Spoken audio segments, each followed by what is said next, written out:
Hello everybody and welcome back to Murder on the Orient Express. I think this is the 6th part now, so if you've missed any of them, they'll be on a playlist somewhere on the channel, so go and check them out and catch yourselves up. If you've been with it all the way through, you'll know that we are in the midst of finding out who is left and right-handed and who smokes a vape. It has been a couple of weeks for me between records, so I'm just sort of regathering my bearings of where we are actually up to, because for me, Christmas has happened. So I recorded pre-Christmas and then it's been like 2 weeks, 2.5 weeks or something. So I'm just trying to catch up where we were. Let's have a look in here. So yeah, dominant hand of the car passengers is what we'll do today. We're also going to speak to Mr. Mori because he seems to have recovered with that tonic we gave him for his hangover. So go and talk to him now. Got some confrontations to do as well and still work on who vapes. So we'll do that. But let's go and talk to Maury first, because I think he has recovered. He looks like he's recovered anyway. How are you? It's better. Thank you. Then may I ask you some questions? It will not take long. Quickly, please. I have hungry passengers to feed. Très bien. Can you tell me your movements last night? Oh, nothing special. When I went off duty, I joined John and Freya in a compartment. I read for a short while, then went to bed early. Reading? I'm not sure you have recovered enough to tell me the truth. Don't waste what little energy you have recovered to lie, Monsieur Mori. Yes, sorry, Mr. Poirot. You're right. It obviously wasn't reading that made my head hard like that. But if you told Monsieur Book, it could mean my job. I will keep your secret, but I am investigating a murder. You must tell me the truth. Thank you. Please write your address on this paper. My address? I don't see why. I think I hear Monsieur Book approaching. My address? Yes, of course. Okay, so he is right-handed. Another right-handed person. Not surprising, most people are. So far, we haven't come up with any left-handers so far. You are a heavy smoker. My job. It is very stressful. Would you happen to know who vapes on the train? A banana flavor? Oh, yes. The smell disgusts me. What is wrong with the good tobacco? I do not have time to answer that. Who is it? I've only seen one person who vapes. It's Captain Arbuthnot. Captain Arbuthnot. I see. Okay, well that's opened up quite a lot for us. Your testimony was invaluable to me. Thank you. Take care, Monsieur Mori. My palate depends on your good health. So we'll go and see him now, I think. Follow up on that. Have you got anything more to say? Return the key and service report. Here is your key. Thank you very much. My pleasure. About the little favor I asked of you. Aha, but of course. I was able to get new allergy forms from guests who were in their compartments. Monsieur McQueen, Monsieur Masterman, Count and Countess Andreni, they are all right-handed. I also asked Princess Dragomirov, but she had her assistant, Madame Schmidt, sign for her. She is right-handed as well. You have exceeded my expectations. Well done. Thank you, Monsieur Fauché. I'll come back to you if I have more questions. Well, we're off to a good start today. So we know who vapes, and we've limited the amount of people who are right-handed way down. I don't think we have anything to talk to Book about just yet.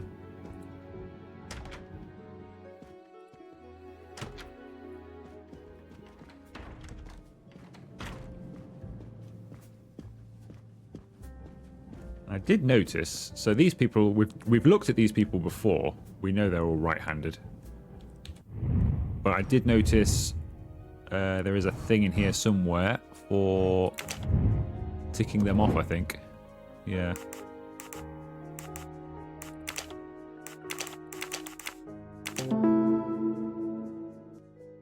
That's another 3 My people little ticked off. gray cells did not let me down.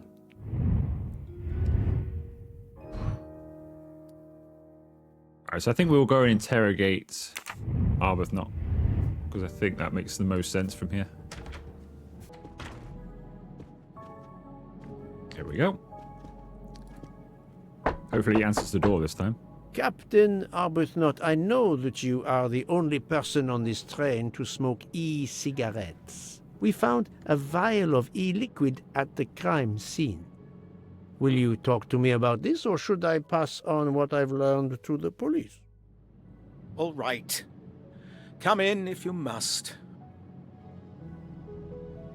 Definitely.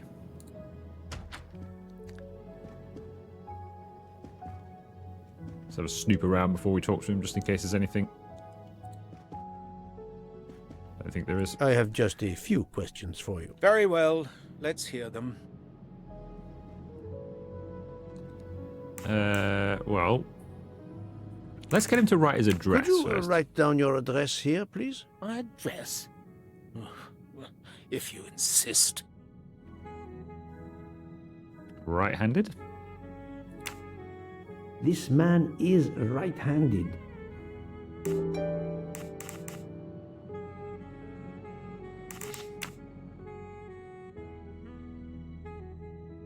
Is this e-cigarette liquid yours? What flavor is it? Banana. Well, that is awkward. That's my flavor of choice. But I have no idea what it was doing there, whatever. Can you explain how it ended up there? I have no idea. I never entered the man's room, Poirot. That's the truth. What were you doing last night around 1:15? 1:15? I believe I was still talking to that young American fellow, Mr. McQueen, the secretary of the man who was killed. We were in his compartment. He was a friend or acquaintance of yours? No, I never saw him before this journey. We'd hit it off at dinner, and the conversation continued into the early hours. Until what time was that? Until 1:45 or so. Then I retired to my room and went to sleep. There is nothing you can recall last night that in any way struck you as suspicious? It's nothing. A mere detail. Allow me to be the judge. Well, before returning to my room, I went to the lounge car to get a glass of water. When I was passing through the first-class corridor, I noticed that the door, which is just after your room, 201, was not quite closed, and the person who was inside peered out in a furtive sort of way. Then he closed the door quickly. I know there's nothing in that, but it was the furtive way it was done that caught my attention. Struck me as a bit odd. I understand. Thank you for letting me know. We also did that in our room. The young English lady, Mademoiselle Debenham, was at the Tocatlian Hotel. Perhaps you met her there? We exchanged a few words, fellow Brits abroad, that sort of thing. What can you tell me about Mademoiselle Debenham? Nothing whatsoever. We barely spoke. The director of the Orient Express, Monsieur Bouc, thinks the assassin is a woman. And that is enough to accuse her? She had nothing to do with this murder. How can you be so certain? The idea is absurd. Ratchet was a perfect stranger to her. She'd never seen him before. Ah, did she tell you so? Well, yes, maybe she did. She may have commented once upon his somewhat unpleasant appearance. If a woman is concerned, as you seem to think, to my mind, without any evidence, I can assure you that Miss Debenham could not possibly be implicated. It is clear that the captain is defending Miss Debenham, a woman he supposedly doesn't know very well. Thank you, Captain. You're welcome. Okay, well that's him interrogated, and clearly he is lying. I'm sure we'll get to that somewhere. Mind map. So who have we got left to speak to? We know this is concluded now. Select 2 elements of importance discovered during the interrogation of Arbuthnot.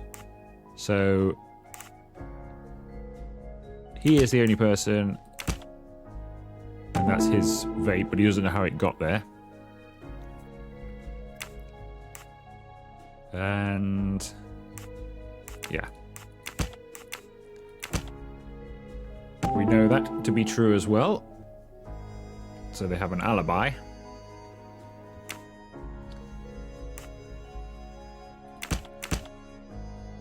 So although it's his vape, it can't possibly be him.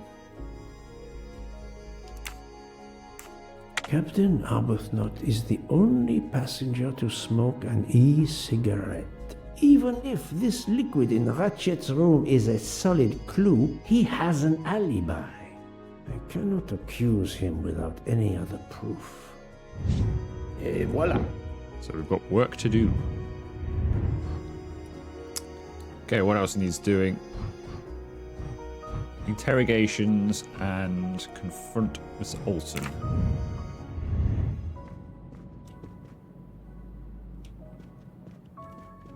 Yeah, so let's go to 105. What's going on in here? Not recovered yet? Have you got anything more to say? How is Mademoiselle Locke, Doctor? Her vital signs are improving, but she is still unconscious. I understand. Thank you for looking after her.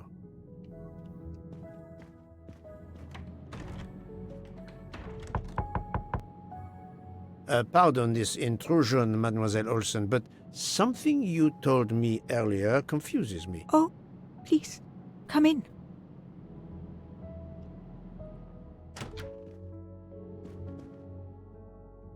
How can you be sure Mademoiselle Debenham was in bed all night? As I told you, I am a very light sleeper. The slightest noise wakes me up. If Fraulein Debenham had gotten out of her bed, I would have heard her. I got up this morning around 8 a.m. She was sleeping soundly. Which of these sentences contains a lie? As I told you, I'm a very light sleeper. The slightest noise wakes me up. If Fraulein Debenham had gotten out of her bed, I would have heard her. I got up this morning around 8 a.m. She was sleeping soundly.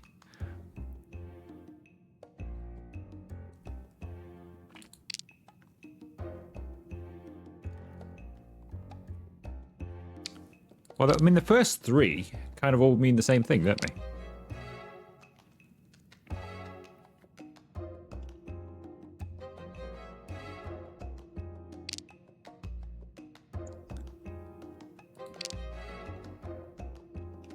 Are you certain you would have heard her? Yes. Why are you asking? Because we know she got up.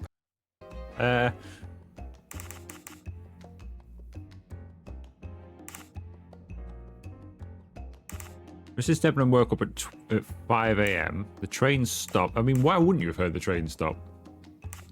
And headache. I spoke to Mademoiselle Debenham and she told me that she got up around 5 o'clock in the morning. She opened the door and looked down the corridor. It was then that she saw a woman in a red kimono. How do you explain that? I think I must have been sleeping very soundly not to have heard it. Oh, but does that make me a suspect? I am not accusing anyone, mademoiselle. Do not worry. I am just trying to determine what happened last night. Thank you for your testimony. But you don't sleep as soundly as you think you do. Or as lightly as you do. Continue interrogations. Who's left to interrogate? New node, alibis. Let's have a look at that. Who has an alibi that can be confirmed by another witness? So, you and you. You and you. You were playing cards.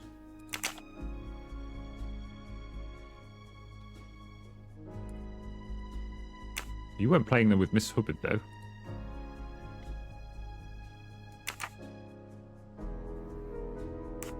Is that all we have so far?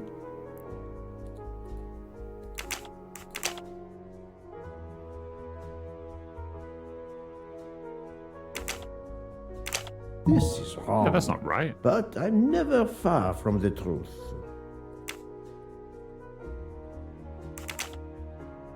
Oh, he went to see Mrs. Hubbard, didn't he? But we know he spent time with him as well. There we go.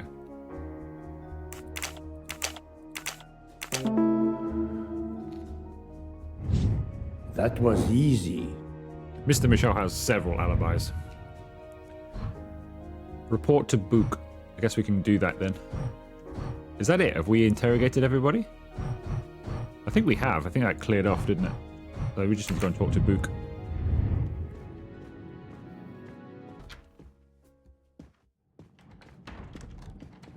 So, Poirot, I hope you are progressing in your investigation. We are indeed. I identified the person responsible for the bottle of liquid for the vape found at the crime scene. So, this is our culprit? Do we hold him? No, unfortunately, this bottle belongs to Captain Arbuthnot, but he has an alibi, confirmed by Monsieur McQueen for the time of the murder. According to Dr. Constantine's report, the stab wounds were made by at least one right-handed and one left-handed person, and with different strength. For the moment, everyone I have checked is right-handed. It is impossible to draw any conclusions as yet. However, I still have a few people to interrogate, notably the Russian princess. You still have many avenues to explore? Indeed, the case is far from over, mon ami.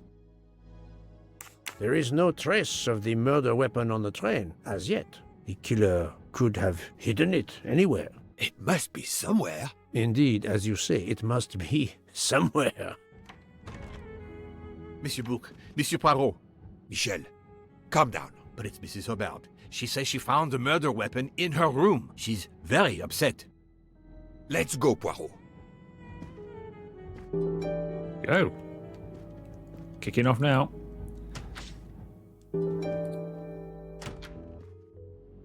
There we are. I demand to be allowed to leave this train! Madame, we are in the mountains, trapped in a snowdrift. Stating the obvious, there is a murderer among us. He had the audacity to hide his weapon in my room. Please, Madame Hubbard, take a deep breath and tell us what occurred. Where did you find the knife? I wanted to get a handkerchief from my purse, and when I opened it, I saw it! A bloody knife! Am I next to be murdered? I very much doubt the murderer would give you his weapon. What do you mean? Madame, he would have used it. Oh, I haven't! Did you touch the knife? Of course not. What a question. I will take that as a no. Have a look at the knife.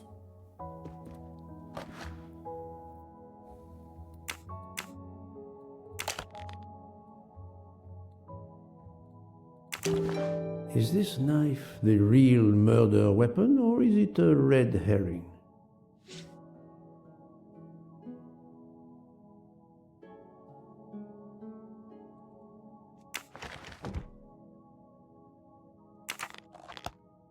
Yeah, let's put it back in the bag. You can keep it. Have a look around your room while we're here. We've already done this, I think, haven't we? Mrs. Hubbard is distraught, Poirot. I should stay with her.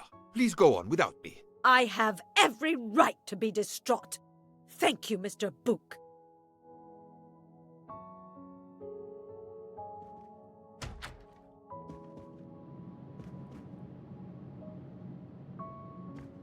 Okay, so where do we need to go next then? Prove the knife is the murder weapon. I have to find Constantine and ask him help me determine all of the stab wounds have been inflicted by one knife. So he is with Joanna, isn't he? 105. The only thing I wish with this game is, and it would be kind of odd, I suppose, if Poirot was just running around everywhere, but an ability to run rather than have to walk everywhere. We've gone the wrong way. I think we've gone the wrong way, haven't we?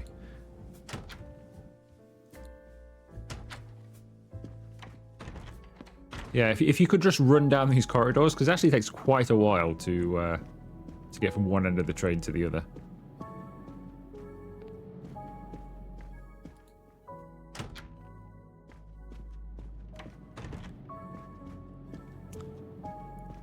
Okay, here we are, I think. Here he is. The knife. Dr. Constantine, we may have found our murder weapon. We need to make certain. There is a pretty quick way to be sure. I have estimated the depth of the wounds. You can easily find the depth of each wound by comparing the width. There are 5 of them that I am not sure about. Test them, and then we will compare our results. I will do as you say, Doctor.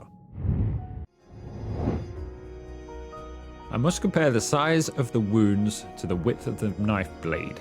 For each wound and the body, find the depth that could match the knife shape to check it can be the murder weapon. Okay, so...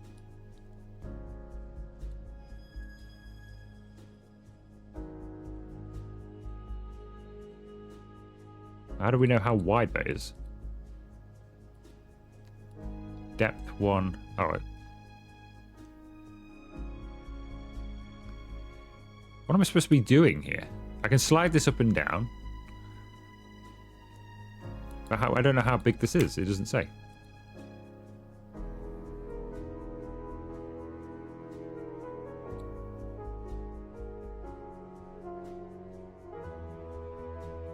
No, not good.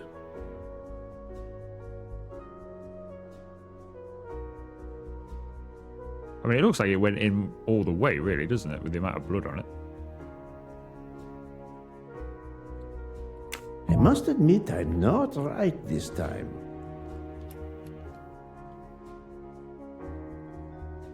This is just coloured in, though. I don't understand. Did he just say something? Have I missed that? Of how... I thought he said he just measured. Okay, well, we hit 1. I can't believe this is just random, though. I do not think that's the right Well, that's answer. interesting. So that one is 10 centimeter, 15 centimeter depth. This one looks slightly less.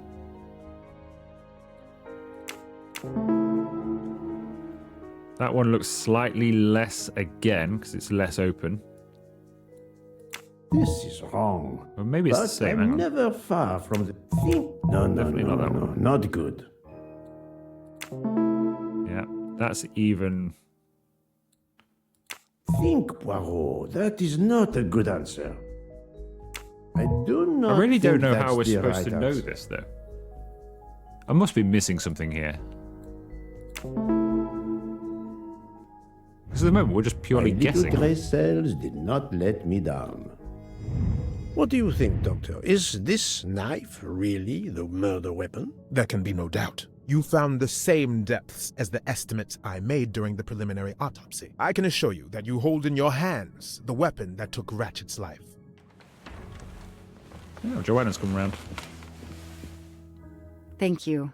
I feel way better now. The rest gave you time to sleep off most of the effects of the drug. I'm still a bit groggy. That's understandable. Are you able to continue your story now? Yes. Yes, I think so. Where was I? You were explaining how you returned to the Armstrong house to tell them their poor little child was dead. Yes, that's it. I felt helpless. My part in the case was officially over, but I knew I couldn't let it go. Daisy deserved justice. 2 days later, I returned to the Armstrong house to tell them Daisy would be released soon for burial. I was angry with myself that I couldn't bring them better news. I wasn't prepared for more tragedy. More tragedy. Interesting.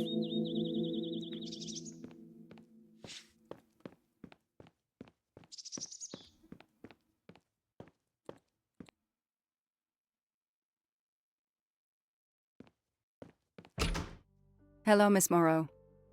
I'm here to see Colonel Armstrong. Good morning, Detective. Colonel Armstrong is upstairs. He isn't well.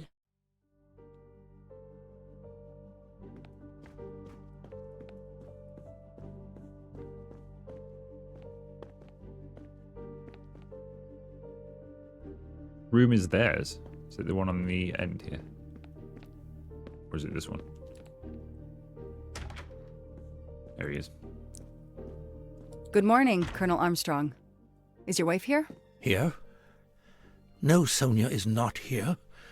Always one step behind. She died of a miscarriage last night. My wife, Daisy, and our baby. My whole family is gone. I'm so sorry. I came straight here this morning. I received word that you can arrange for Daisy to be returned to you for burial. I didn't know. Well, then, now you don't have to come back. I can arrange for Daisy, my wife, and our unborn child to be buried all at once. Very efficient. Being a military man, I can appreciate efficiency. I know how hard this must be for you. No, you don't know. I don't want your sympathy. I want you to do your bloody job and catch the creature that did this. I know you won't believe me, but I swear to you, I will find who did this. If it takes me to the far corners of the earth, I will find them. Then go. Please go now. Go find them. Wow, he just lost his entire family overnight, basically. Poor guy. Go back to the car. The house that once held the laughter of a child now feels so empty. There's I'm no not way giving he up. would carry on living here. I'm a part of this case. Or the case is a part of me. Look at the memories he would have here. He has to move now.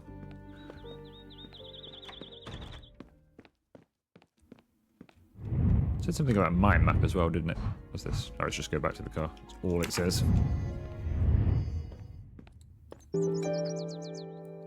All units, Hike is in the vicinity of the cabin where Daisy Armstrong was found. Spotted a pickup truck drive through the barricade tape and then head up the dirt road toward where the subject cabin is located. Any car nearby who can respond? Unit 28, we can respond, but we're a ways away.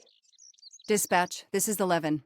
I'm on it. Copy that. 11, you're good to go. Copy that.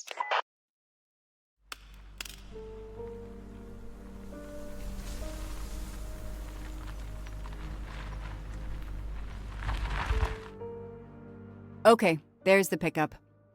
Let's see who ignored our barricade tape. Shouldn't we wait for backup or something? 11 here. I'm at the cabin. Someone has broken in. Are you requesting backup? Not yet. No, we I'm going really to take a should. look around. Copy that, 11. The last time we were here, we had to disarm a bomb that somebody had left for us to blow this whole place up. I think this person's quite dangerous. Let's go and check his truck out first. Not a lot going on there. Nothing to click anyway.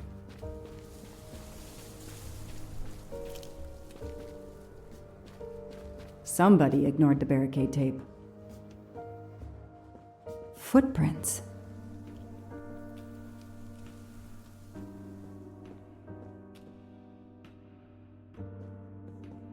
A forensics evidence identification marker. That's not a surprise to be here. Forensics had to go through this place with a fine-tooth comb.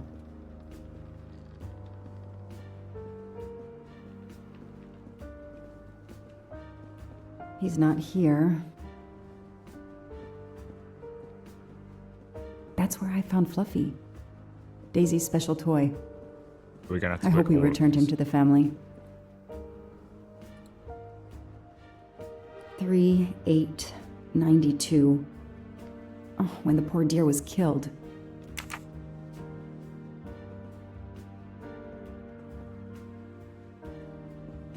A forensics evidence identification marker.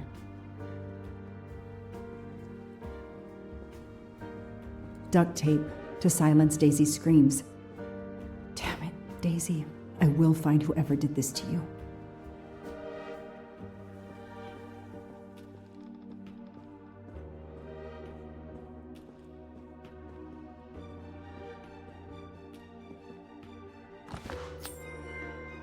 A gold mustache. Thank you very much.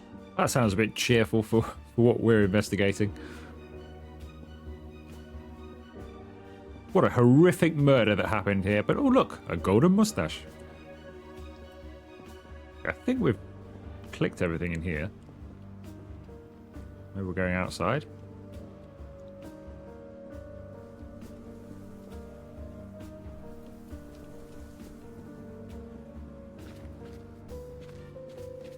At least she can run.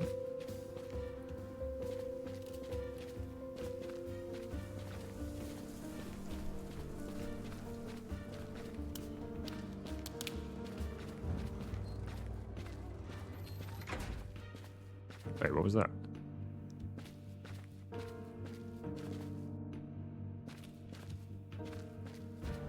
I heard something there.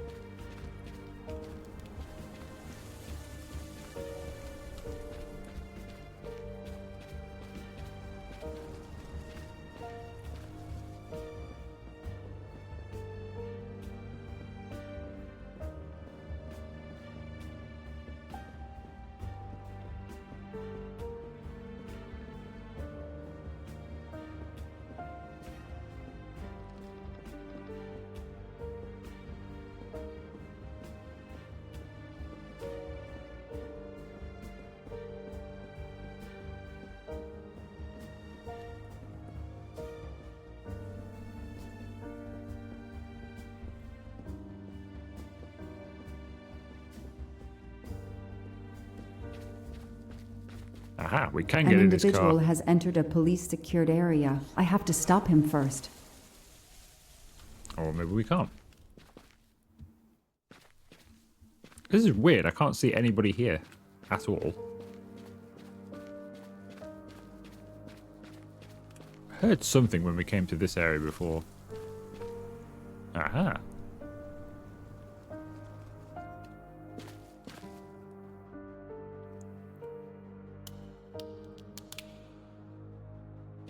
Don't shoot, officer. I'm on your side. Sir, keep your hands where I can see them. Sure, no problem. Sir, this is a crime scene. Who the hell are you? I'm a reporter. Boston 6 News. You can get us on cable even here in the mountains. They haven't heard of crime scene tape in a big city like Boston? All right, that wasn't my best move. I got all excited. I didn't expect to find the place deserted. It was hard to resist. You should have tried harder. I'm placing you under arrest. You should be thanking me. Look what you apparently missed and I found. We'll get to that, but you're going to answer some questions first. I'm more used to asking questions, but fire away. Who are you exactly? I'm Michael Clark, journalist for Boston 6 News. Off camera, but someday I'm going to be anchor. You just wait. Do you have a way to prove that? My press card's in my truck. That would mean leaving you here to run away. What are you doing here? You should know a crime scene is off limits. I'm investigating the Daisy Armstrong kidnapping like you. Do you think he did this just so he could get Anchor? Does the pickup parked in front of the cabin belong to you? Yes, indeed, it's mine. I'll check. Show me your hands. I'm gonna cuff you. I'm sure we can work out a deal. Put your hands in front of you. Handcuff him to that thing over there. He can still run away. Handcuff him to something. Oh, we're walking him. Okay. Aren't you going to read me my rights? You have the right to remain silent. I really wish you'd exercise that one. Dispatch, this is 11. I intercepted a suspicious individual at the crime scene. I'll check to determine how badly he's compromised it. Then I'm bringing him in. Copy that, Detective Locke. Let's check out his truck.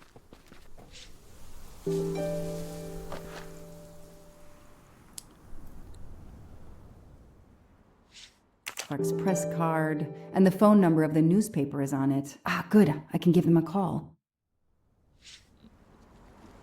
Seems to check out there.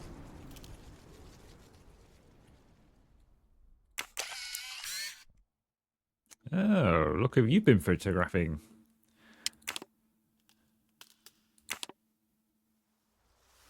Candid photos of the entire Armstrong family. A reporter just doing his job. Or something else? Something else? Look who's in this. Daisy's here.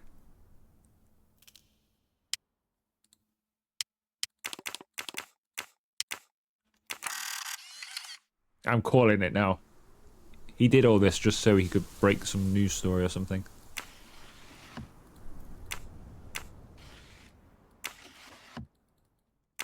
Nothing there.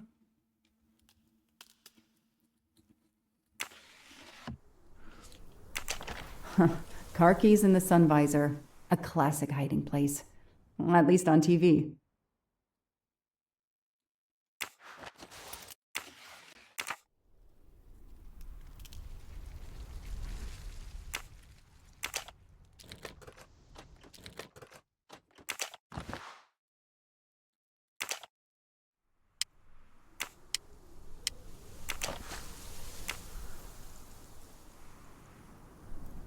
Clark's driver's license seems to be in order. Yeah, everything seems right, doesn't it? Chicago Museum.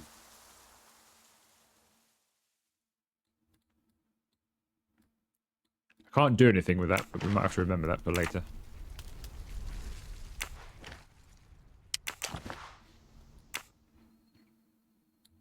The vehicle registration is not in the name of Michael Clark or a rental company.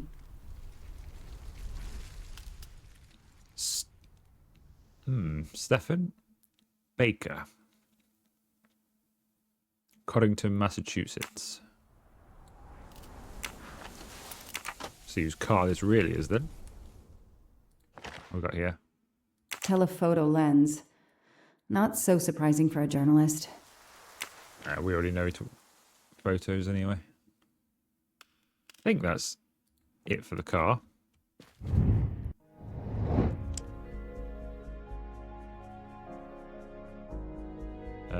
What do we want here? 6. 1. We zoom in on that. Why is the number so long? Oh, we've already got the 6-1. Hang on. 3, 4, 8, 7 then.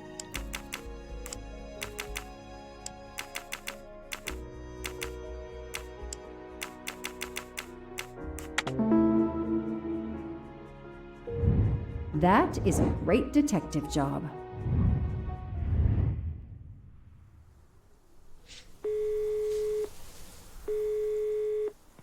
Hi, I'm Detective Joanna Locke, Berkshire Police. I'd like to speak to an editor, please. One moment, please. Hello, Detective Locke? This is Abby Wilson. I'm a senior editor. What can I do for you? Does a man named Michael Clark work for you? Yes, he does. Why?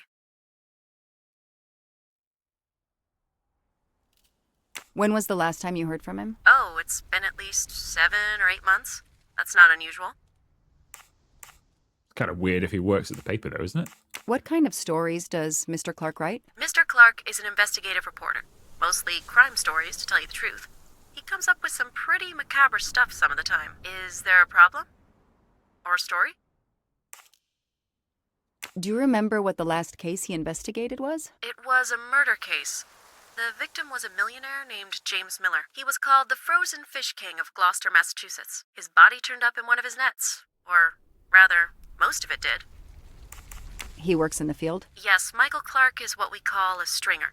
He works as a freelancer, comes up with a story we can use, we pay him, and we don't hear from him again for several months. Ah, well, thank you, Ms. Wilson. You've been a great help to me. Pleasure. I hope he's not in trouble. He can be a little pushy, but he's a good guy overall. So what's he working on now, Detective? Are you sitting on a story? Thanks again. I don't trust this guy at all. I don't need to talk to the suspect right now. I disagree. I think he's hiding something. What do we need to do then? Inspect the bunker, collect information. I think we've collected the information. 4 out of 5.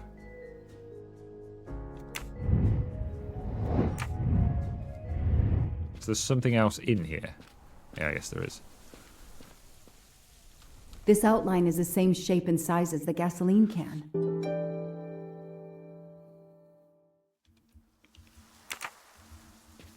Learn more about the gasoline can.